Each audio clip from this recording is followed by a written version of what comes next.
Politically Speaking with Dick Morris. Not the usual take, but a podcast from a political insider who's really at heart an outsider.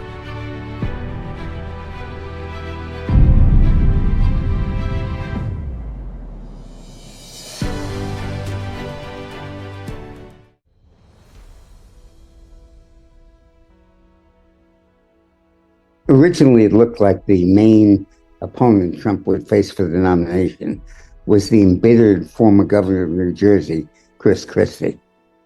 Christie could have been a strong opponent, but his bitterness over not getting the vice presidency or a big cabinet job from Trump overcame him and led him to dissolve into a derisive rant whenever Trump's name came up.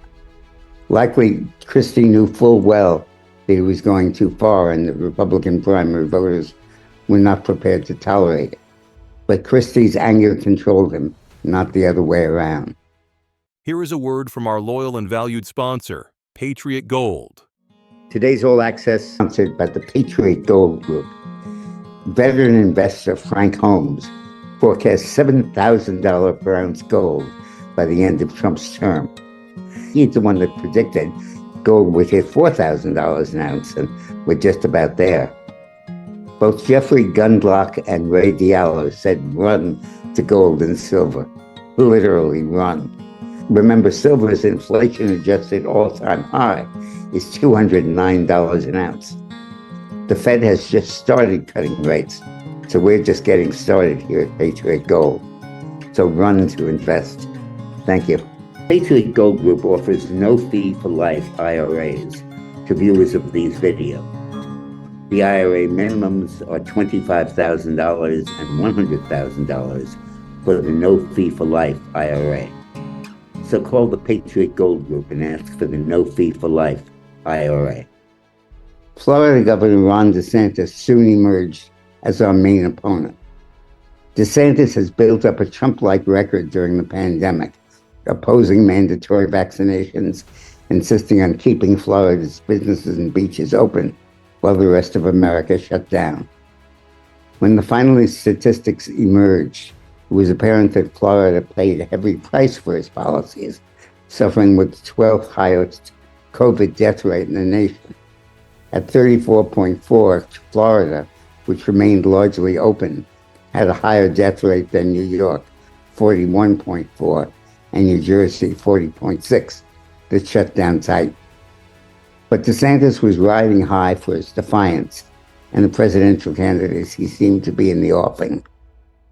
The prospect of a DeSantis candidacy seemed likely to attract voters who appreciated Trump's positions and achievements, but were turned off by his personality and temperament. He was kind of a Trump light. But DeSantis' campaign may go down in history of one of the worst we've ever had. Amassing a record as governor that made him very attractive to Trumpers, he couldn't find a reason to oppose the president. His whole campaign was devoted to solving the single question of why he was running. Whenever he attacked Trump, he alienated his base. If he praised Trump, the question of why he was running just loomed largest. The first thing a candidate and his advisors need to decide is why he's running. Of course, the answer is often insatiable ambition, but they still must explain their candidacy to the media and the voters. Here was an example of a candidate destroyed by his own consultants. He could have waited and walked to the Republican nomination in 2028, since Trump was constitutionally prohibited from seeking a third term, but instead opted to run earlier in 2024. By taking on Donald Trump, DeSantis destroyed a very promising political career, his own. He was like a young boxer coming up in the rankings whose manager booked him into a match with the champ before he was ready. The predictable knockout removed him as a contender.